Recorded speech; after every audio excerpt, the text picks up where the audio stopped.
LGBTQ, a topic that is highly debated and a very controversial issue. The concept of homosexuality and related identities have sparked a lot of global discussions and debates, and India is no exception to this. There are people who believe LGBTQ is a foreign concept and it goes against our culture. In fact, I got a mail from a woman who wanted me to talk about how same-sex marriages can destroy a culture. So I thought it's important to explore what our cultural heritage says about homosexuality. In this video, we will look into the historical and mythological characters and references in our country to gain a deeper understanding of the topic.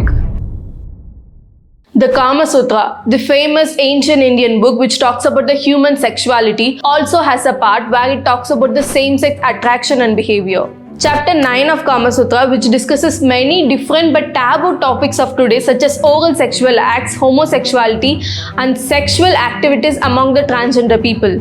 It describes a category of men called Tritiya Prakriti or third nature who are seen as having both male and female qualities. In chapter Purushayata, there is a mention of Swarini, which means an independent woman who engages in activities with other women. By acknowledging their existence, the book goes on to say that it's okay to be attracted to someone of the same sex, and if they both agree and like it, they can explore it together. The Kama Sutra even mentions about 8 different types of marriages, including what is called as Gandharva Vivaha, which recognizes same-sex marriages. In the Rig Veda, there's a story about 2 gods named Varun and Mitra who are referred to be as Mitra Varun. They are believed to be the same-sex couple who represent the 2 halves of the moon. Historians and scholars have also identified a lot of evidence for same-sex relationships and eroticism in ancient Indian art. For example, the erotic sculptures of Khajuraho and Konark Temple. These sculptures portrays a lot of sexual activities, including same-sex relationships between men.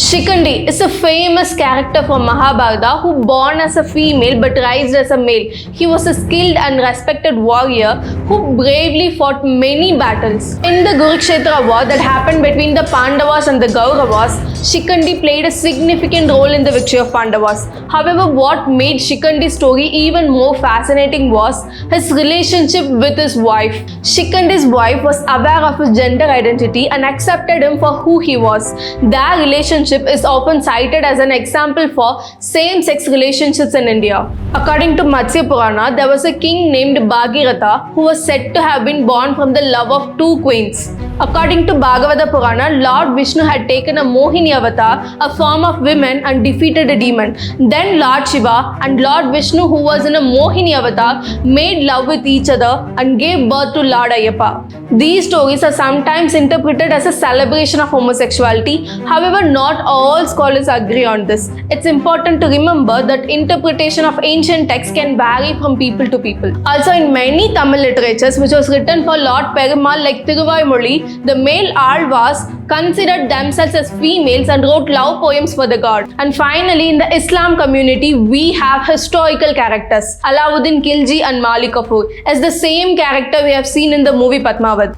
Historians say that Malik Kafur and Alauddin Khilji may have had a romantic relationship. Despite the ongoing debate about their relationship, it's a well-known fact that Malik Kafur was an important figure in the governing of Delhi Sultanate and leading various battles that expanded the empire. Even if we discard all these debates of past, let's not forget that this culture was never afraid of evolving. There is no one written book in this culture which tells you this is what you should do and this is what you shouldn't do. India has one of the highest suicidal records of homosexual people. Homosexuality is not a mental health problem. It is real. Let's start accepting that. And people who identify themselves as homosexual have a really tough time in the society.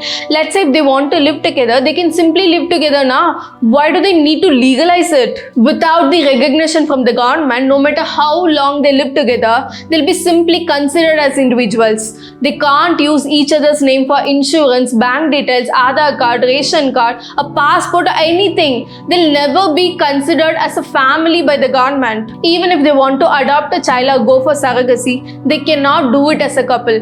Only one person in that relationship can legally be a parent. How sad is that? A lot of homosexuals girls who have means are migrating to other countries simply to live a normal life, and those who do not have that kind of privilege are living a life of hell here. I don't understand why is there even a debate about this. Same-sex marriages are the need of the hour. I hope the judicial system realizes this soon.